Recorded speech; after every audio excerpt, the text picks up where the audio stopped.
Hi, how's it going? This is Resident of Colin. I'm here to continue my read along of To Be Night and Beguile, Book 4, Chapter 11, Infferno Sumus. A slow murmur growled in the bowels of Terramore House deep under the mansion, in secret tunnels that acted as passageways and gateways for long dead family members.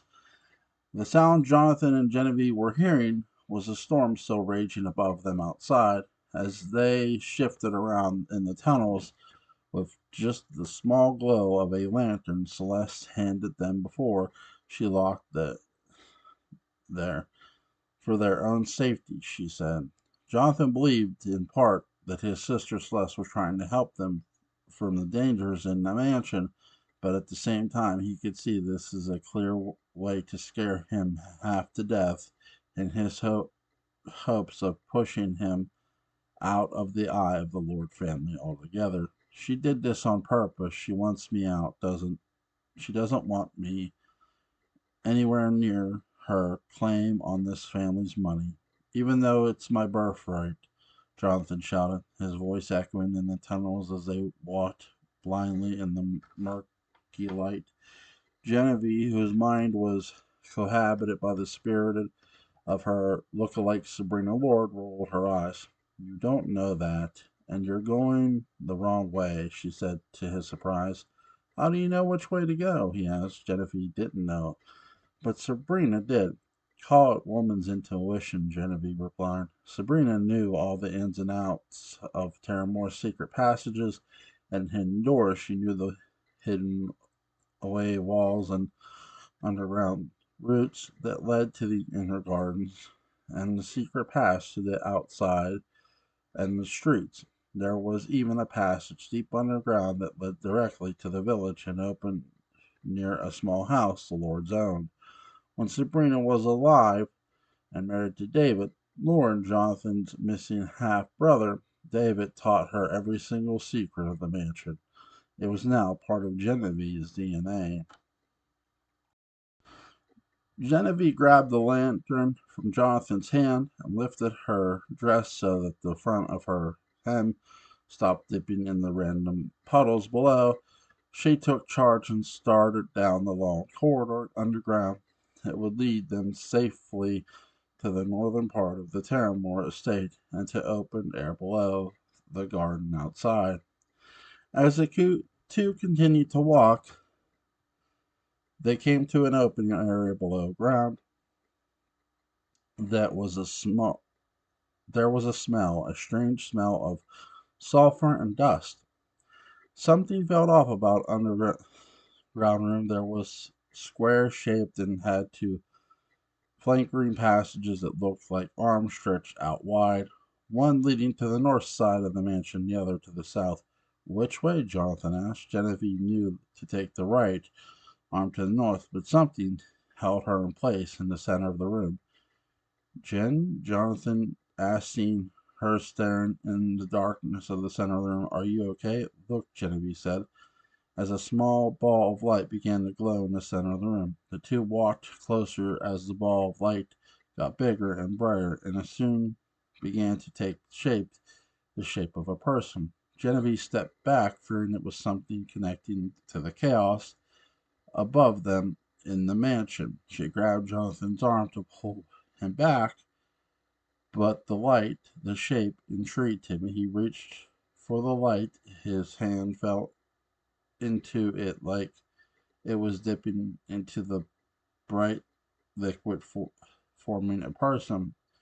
"My God," he said, astonished with he was seeing. "What is this?" In Genevieve's mind, Sabrina knew exactly what it was: a spirit, a ghost. The real question was whose. Then, as the light continued to form a person, a face was finally clear: eyes, nose, lips, ears. Then clothes, a jacket, a white shirt, a bow tie. Then hands with a wedding ring, a signet ring, pants formed shiny shoes, a cane with a silver orb on the end. Genevieve's eyes widened when Sabrina recognized the cane. It was Albert Lord, Jonathan's biological father, and Sabrina's long dead father in law. Jonathan backed away from the glowing spirit. He gasped in shock and seeing the person form. Do you see this? Genevieve, do you see this? Jonathan exclaimed. She did see it, but to her, spirits and ghosts were nothing shocking. Were no shocking matter, because one lived inside of her. The surprising part was it was Albert. What do you want? Genevieve said to the spirit. Albert turned to Jonathan and smiled. Do you know my face? Jonathan turned to Genevieve. It is talking to me. Genevieve gulped and did not answer him, but spoke again to the spirit of Albert. What do you want? I have only come here to speak to my son, my dear sweet son. Christina once showed you to me when you were a baby. The week you were born, you were so beautiful, Albert said of Jonathan and Celeste's mother, Christina. As his voice echoed in the empty room of the underground tunnels, your son, Jonathan repeated. Albert Lord? Your Albert Lord? The ghost of Albert did not say anything, only smiled and nodded his head. Albert, Genevieve shouted to Sabrina, forcing her to speak loudly. What do you want? She asked him for a third time. Albert turned to Genevieve, recognizing the shared face as Sabrina's. He smiled coyly and floated over to her. His glowing spirit circled her and saw that the woman in front of him was two people, the living Genevieve and the ghostly Sabrina. Such a clever and ironic twist to your story, isn't it? It's unfortunate you were all not as lucky as you to have someone with the same face to come back to.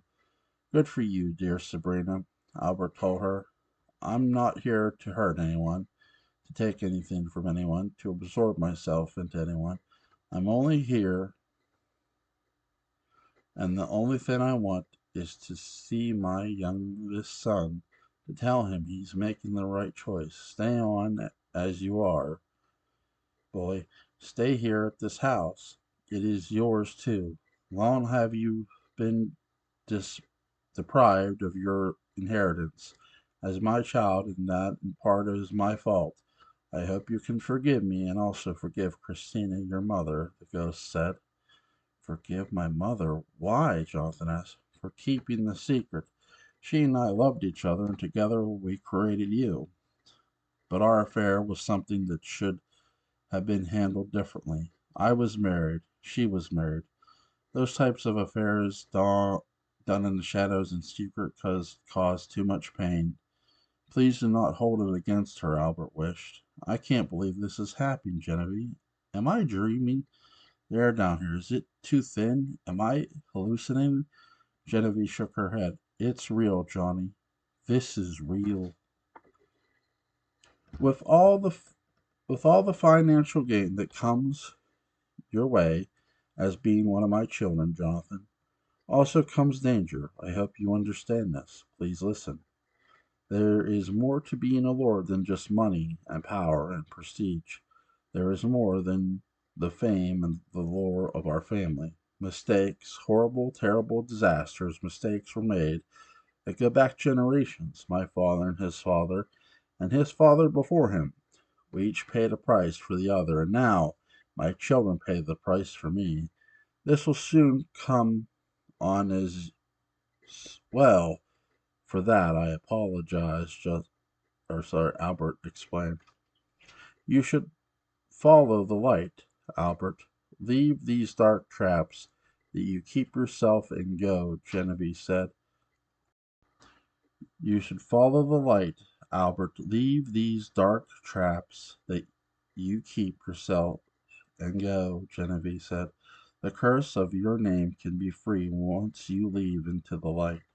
Albert turned to her. His ghostly eyes seemed to be filled with the night sky sparkling with stars, and empty like outer space. He smiled at her, understanding all she wanted was him to leave and to perhaps keep yet another secret, the secret he saw so clearly, Sabrina's ghost inside of Genevieve.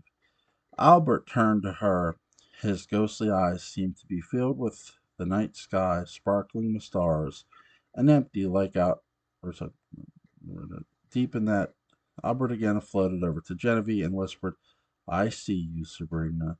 I see you well deep in that body. You've chosen a perfect cell for the rest of your days. But remember, Genevieve is not immortal. Keep her safe, keep her whole, and if you want to do that, to live a long life that was taken from you too soon, I say reconnect with the threads that were cut. Reconnect with the man you loved. What are you saying, Genevieve? What is happening? Jonathan shouted. His mind began to feel like it was collapsing in the presence of the ghost of his dead father. Go to the light, Albert, Sabrina and Genevieve's voice whispered back over and over again. Albert smiled at her and floated back to Jonathan. Take your place, son. This is your home, too. Do not let anyone take it from you, not one more day. Not Jacob, not Rebecca, no one, Albert said. Then he turned back and said, and not David. David's name sparked Genevieve's curiosity. He had been missing since Sabrina's death. Everyone feared him dead, but the spirits of both Albert and Sabrina knew he was alive and in hiding. How do I do that?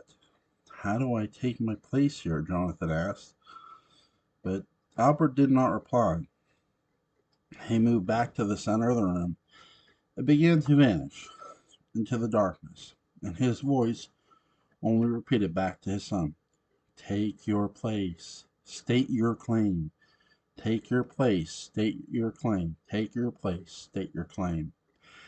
As Albert's spirit began to dissipate, Jonathan cried, wait, wait, please tell me more, Albert, help me. He's gone, Genevieve said. What did he tell you? He asked. Genevieve did not reply with the truth. He wants me to help you. I will, but only until Morgan comes, just like I said. What does he mean for me to state my claim?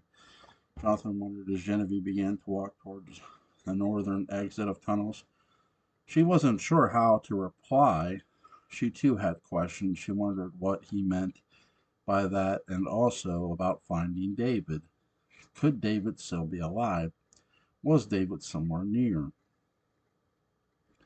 There would be time for all those questions to be answered, but only when they could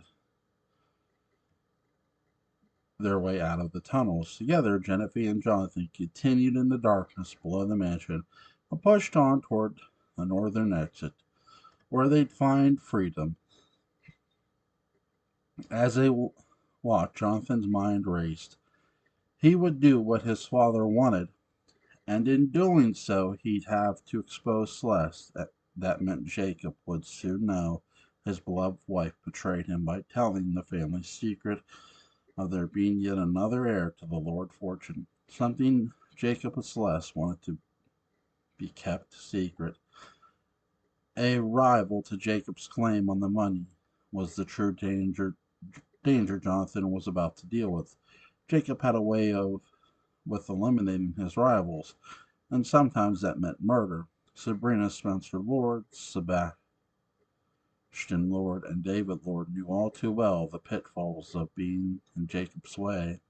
Now Jonathan was about to put himself squarely in Jacob's crosshairs to his own deadly detriment. Rebecca's mind was completely devoured by Caspian's influence and control. She was no longer thinking logically. She was no longer behaving like a sane person. And she had Evie and Sebastian shout. She scurried down the winding staircase, Terramore holding the baby tightly to her chest.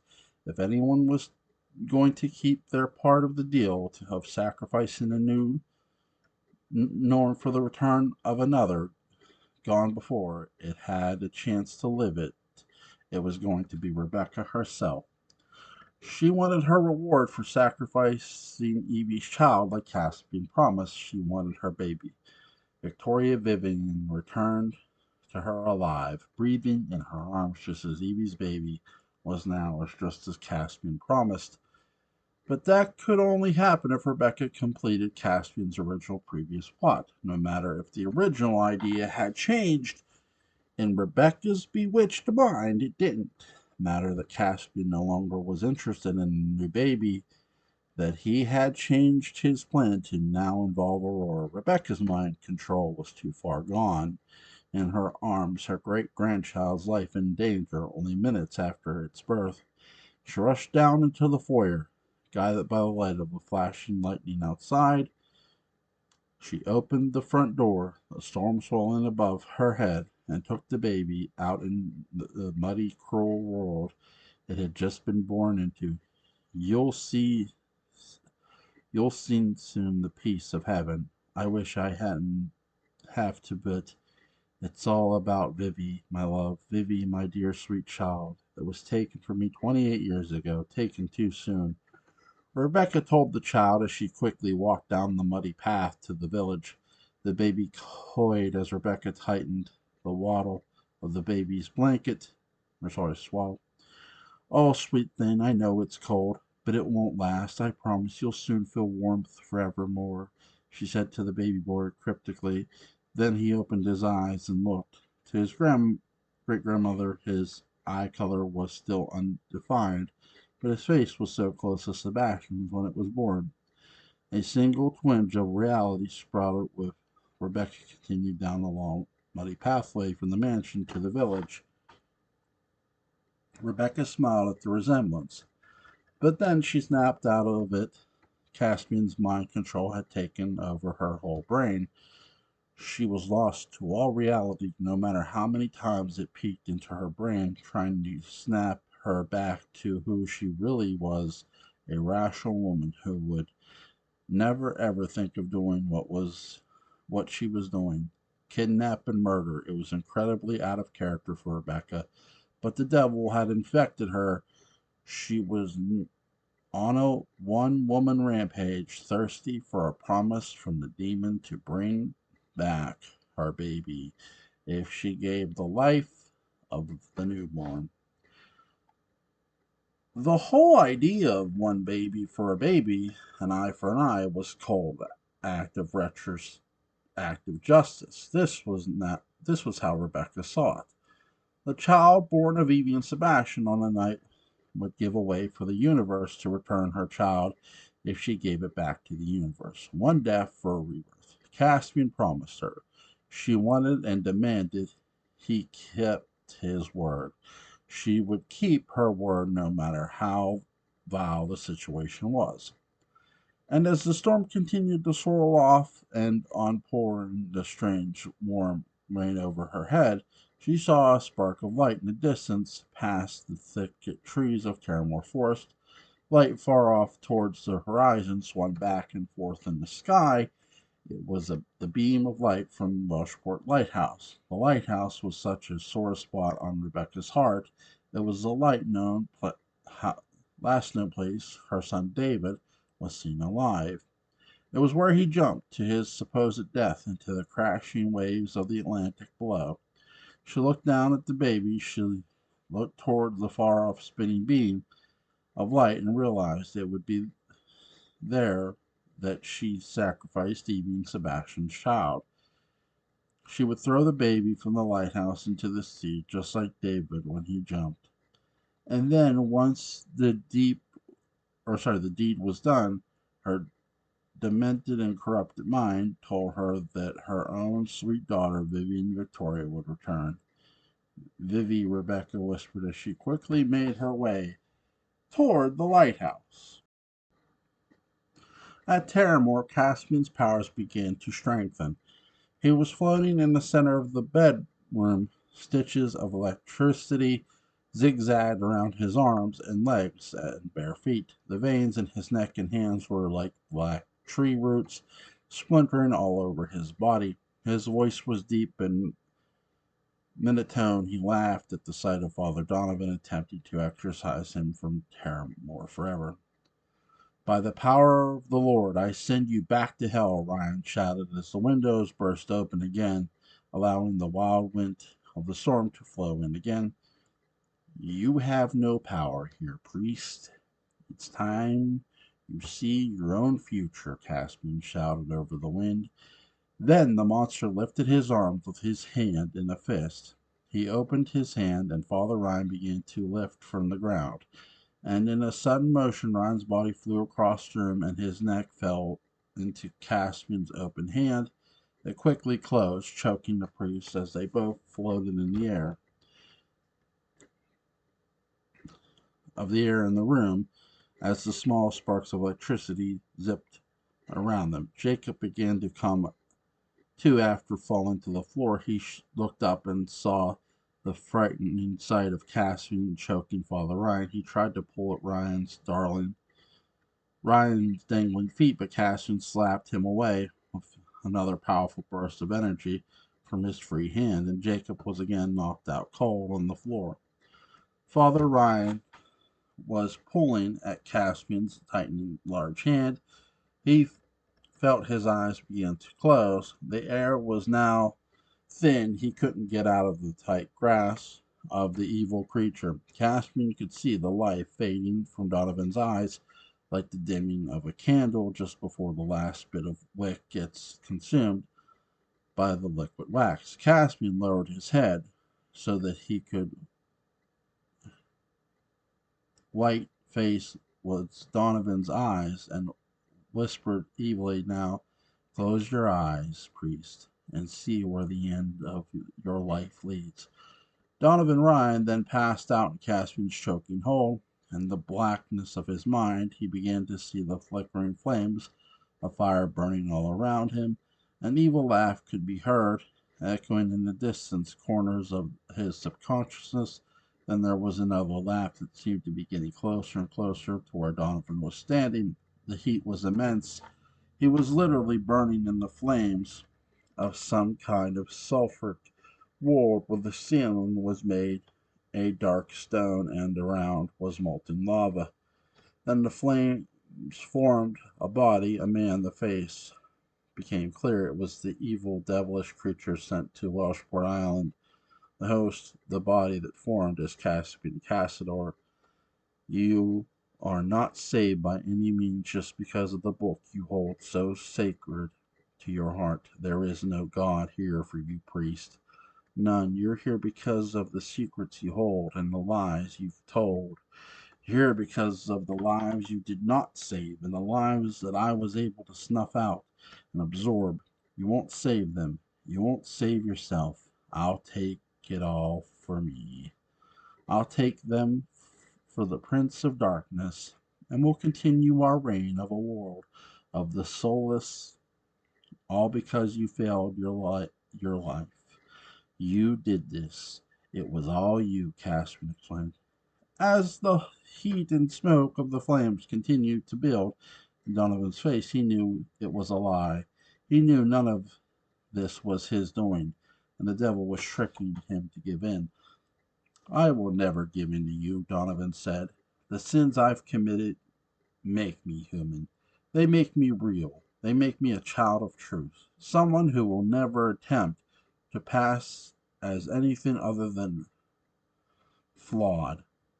Flames grew hotter and higher. The heat in Donovan's face as Caspian's frustrations grew with Donovan's resistance to him. In the, in the inn across town, where Mary, Sebastian, Philip, and Jacqueline were hiding, the ticking of the clock stopped. The rain, too, suddenly stopped around the hotel, but 6 feet away from the exterior walls, the rain continued. It was as if some sort of visible dome of energy covered the inn, protecting it from the rain. The distant rain and eerie silence woke Jacqueline, who felt uneasy about the strange silence. Mary caught her staring out the window into the darkness. "What is it?" Mary asked. "Look, the rain," Jacqueline said, pointing. "How is it doing that?" "We're being sent a message, Mary. Whatever is happening at the mansion is not working. Something is wrong, and whomever is attempting to destroy the creature is failing. Our guides have opened up a channel for us to intervene. We have to act," Jacqueline said. Act how? Are we ready? I don't know what to do, Mary said, the novice of her craft now obvious so more to the more experienced Jacqueline. We don't have time to ask questions. If you brought me here to help, we need to do it now. Come, Jacqueline, said grabbing Mary's hand. Jacqueline took Mary outside to stand under the protected area that the rain did not touch. They held hands under the invisible shield, protecting them from Cassian storm as she told Mary to close her eyes as they held hands. Philip and Sebastian came out too. They watched intently. Mary began to feel her hands heat up, but heat was not from touching another person, it was heat as she had her hands over a fire. The heat began to almost burn her.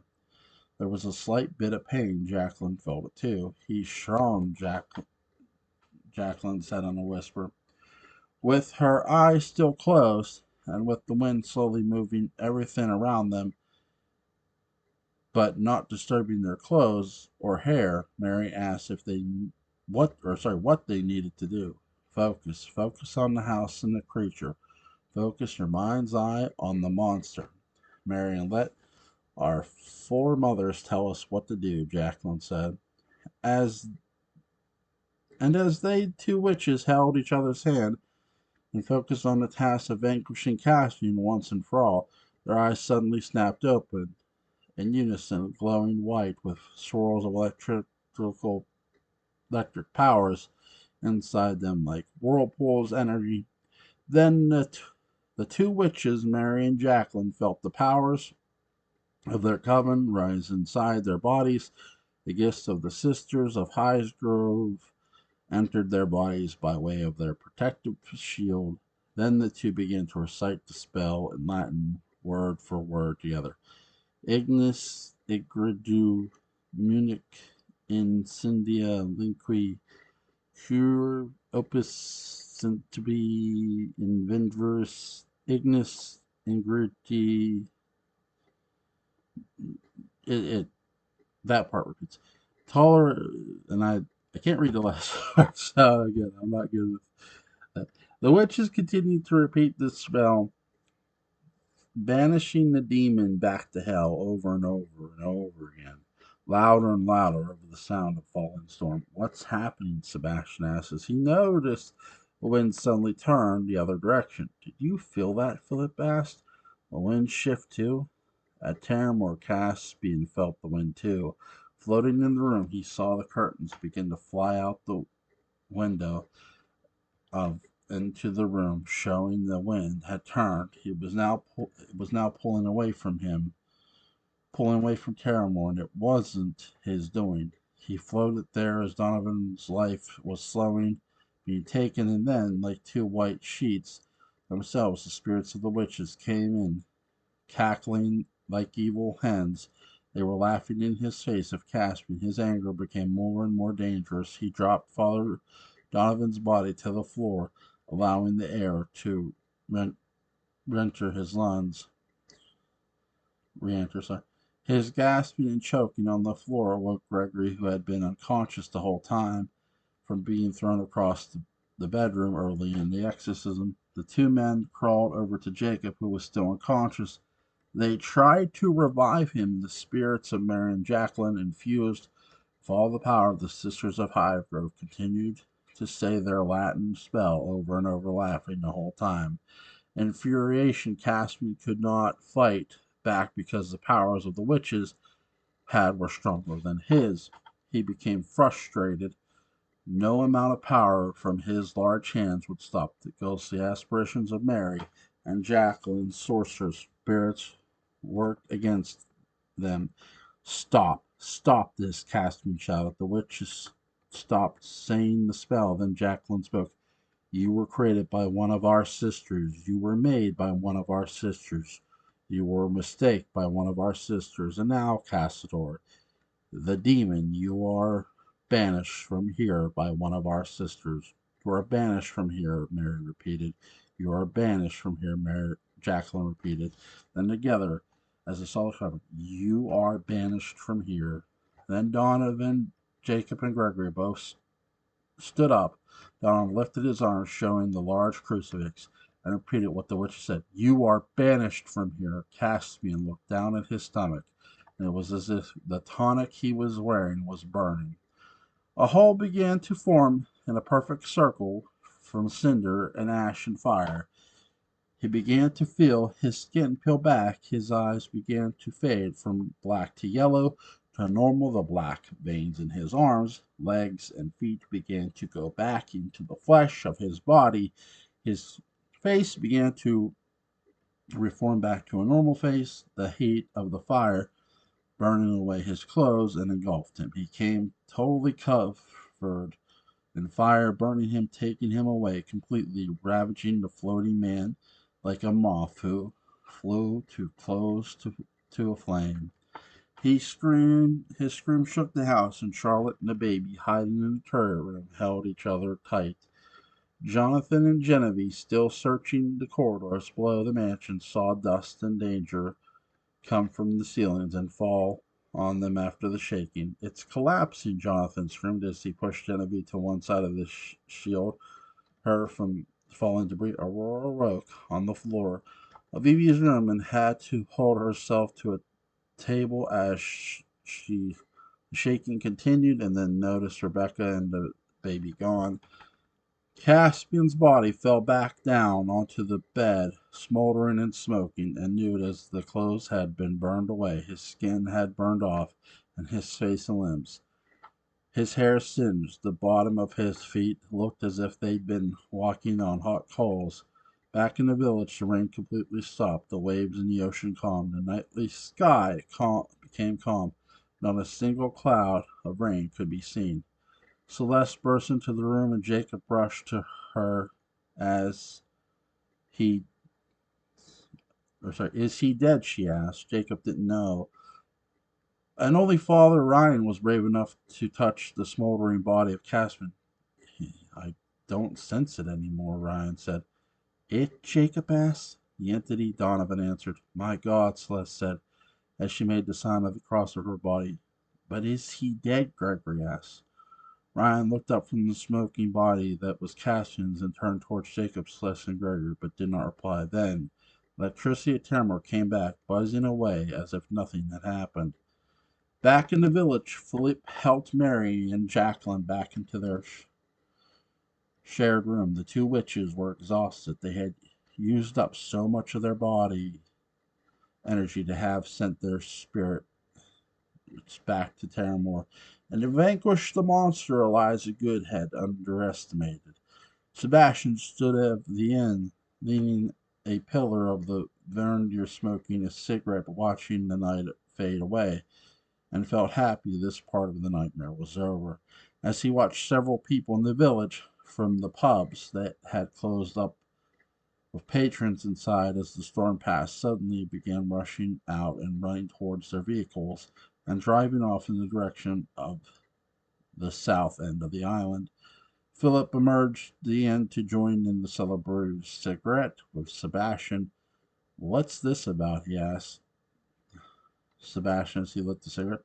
"I don't know," Sebastian replied, as he continued to watch the people running off and driving off. "Maybe they're going home. They've been trapped in these taverns all night while the storm swirled around," Philip said, lighting a match. "But they're all going that way. Look," Sebastian added, pointing to the road that went toward the east end of the island, away from the village. The inn manager soon exited the lobby in a rush too. "Sir, sir," Philip said, stopping him. "What's happening here?" "You didn't hear?" the inn manager asked. "Hear what?" Sebastian replied. "Miss Rebecca Lord. She's lost her mind. A ship that was coming into port while the storm was brewing sent a midday message over wireless saying they saw a person on the edge of the lighthouse just dangling there." "What?" Sebastian shouted. "How do you know it's Rebecca Lord?" "When they saw the person just out of there in the middle of the storm, the boat was close enough to see that the person was a lady, and she was carrying something. It was odd to the sailor at the helm, so he contacted the lighthouse wire to check on that person. Well, the shit hit the fan then," Rebecca goddamned answer to a wire herself. She said she was ready to go, ready to take. Uh, let's see. Something odd. Home. Connected the lighthouse wire to check. Herself. She has a baby with her. She wired back to the ship. Some strange words, some strange shit. We're all going out there to stop her. Boy, she's gonna jump with the baby. It didn't take a single second for Sebastian to connect the dots. The baby must have been Evie's baby, his baby. Philip and Sebastian's hearts both began to race. Could Sebastian's child have been born, he wondered, or was the baby Celeste's? I'm going with you, Sebastian shouted to the inn manager, who hurried him to get into the car. It was clear to Philip, who stayed behind at the hotel to watch over the resting Mary and Jacqueline, that whatever died at Terramore that night did not fully end the evil on the island. The malevolence strengthened by Caspian's existence, the poison to warp Rebecca's mind, still spun its evil force around Welshport, just like the spinning light of the lantern of the island's lighthouse, where Rebecca stood on the iron gallery deck holding the new baby. They stood there, wind in Rebecca long red and white hair, her expression vacant and hollow, the baby wild in the cold, wet air, as the waves crashed on the razor-sharp rocks below. A vision of Caspian's malevolent mind, control, masquerading in real time. Okay, guys, that's the read along. Really, really good. See what's going to happen to the baby. and you've heard of Where is Waldo? Where in the world is David? Um, sort of the question I have. So we'll see. We'll see what happens. Link's going to be in the description box. Go check this out. It's really, really good. Where did my camera go? Okay. Bye, guys.